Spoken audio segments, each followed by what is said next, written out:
प्रियाणि व्रतांसि यस्य स प्रियव्रत, जिसके जीवन में व्रत प्रिय हो। अब कुछ लोगों को कहा जाता है कल एकादशी है, तब वो दशमी के दिन ही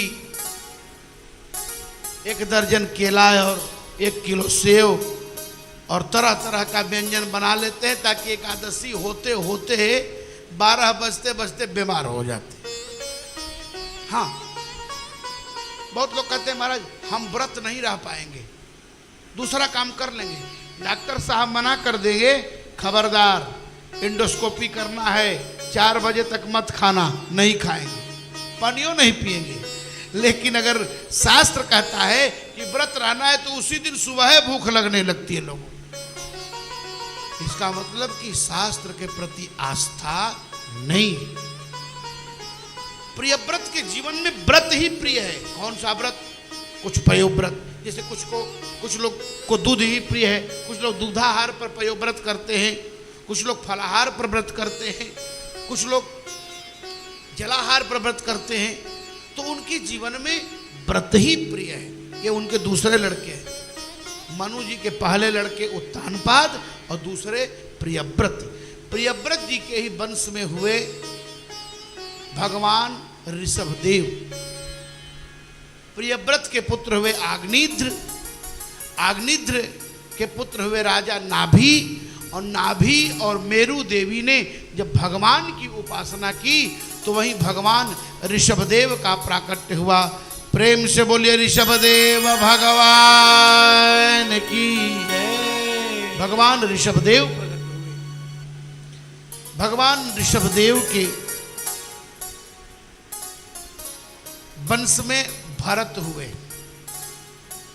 जिन्होंने 1 करोड़ वर्ष इस पृथ्वी पर राज्य किया।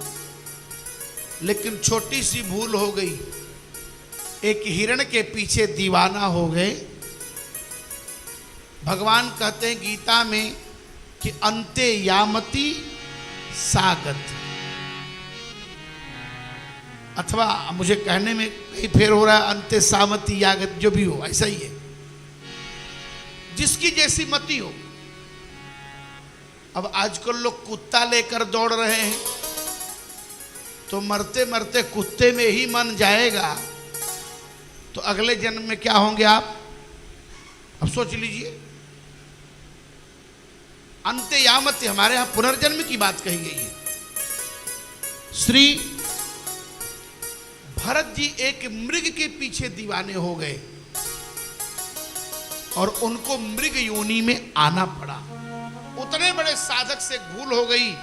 गंडकी नदी के किनारे साधना कर रहे थे और एक मृगी गर्भावस्था में पानी पीने गई। एक सिंह ने आवाज लगाई, सिंह की ध्वनि सुनकर के घबरा गई और वो बेचारी छलांग लगाई, गर्भ गिर गया गंडकी नदी में। और जब गंडकी नदी में गर्भ गिरा तो देखते ही ध्रुज ये भरत ने देखा बेचारा कितना भाग्यहीन है, जन्म लेते ही माँ मर गई। अब उस मृग शावक को छान कर बाहर लाए। भगवान शालिग्राम की पूजा छूट गई, मृग के पीछे दीवाने हो गए। मृग योनि में आना पड़ा। कालंजर पर्वत पर मृग शरीर का त्याग किया। फिर ब्राह्मण के घर में जन्म हुआ, जिनका नाम जड़ भरत रखा गया।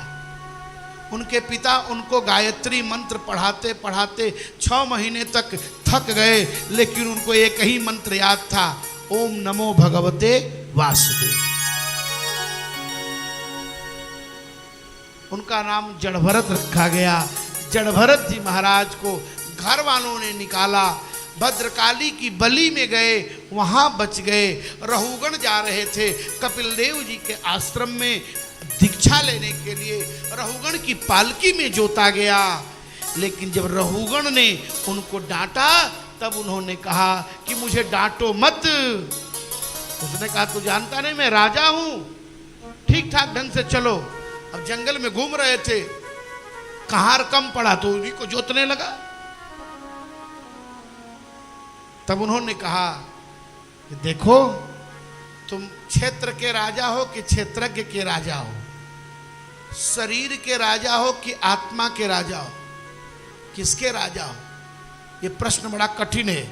जैसे कबीर ने प्रश्न किया था कि पढ़ के समझा जाता है कि समझ के पढ़ा जाता है। ये सब दर्शन युक्त प्रश्न है।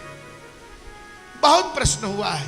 रघुगण ने कहा कि अरे आप ब्राह्मण तो नहीं हैं, क्योंकि आपके गले में जनेऊ है और मुझे डर लगने लगा। अब ना हम विसंके सुरराज वज्रान न त्र्यक्ष शूलान न यमस्य दंडात नागन्यर कसोमा नीलबित तपास्त्रा छंके वृषम ब्रह्म कुलावमानात्। मुझे डर लग रहा है, मैं शंकर के त्रिशूल से नहीं डरता, इंद्र के वज्र से नहीं डरता, यमराज के पास से नहीं डरता, लेकिन शंके वृषम ब्रह्म कुलावमानात् मुझे ब्राह्मण से बड़ा डर लगता है, क्योंकि तप बल विप्र सदा बरियारा इनके कोपन को रखवारा। हरिवंश पुराण में कथा आती है, भगवान ने कहा है कि ब्राह्मण जिसको श्राप देगा मैं भी बचाने वाला नहीं हूं। तब उन्होंने कहा अहम पुरा भारतो नाम राजा। अरे तो एक जन्म का छोटा सा राजा है, मैं 1 करोड़ वर्ष राज्य किया, लेकिन एक गलती हो गई, एक गलती का परिणाम मैं यहां पहुंचा हूं। कहा बस गुरु हो गए, मुझे गुरु मिल गए। गुरु कौन है? गुम अंधकारम रवतीति गुरु, जो शिष्य को अंधकार के अज्ञान से प्रकाश की तरफ प्रेरित करे, उसी का नाम गुरु है। भवाटवी का वर्णन खगोल और भूगोल का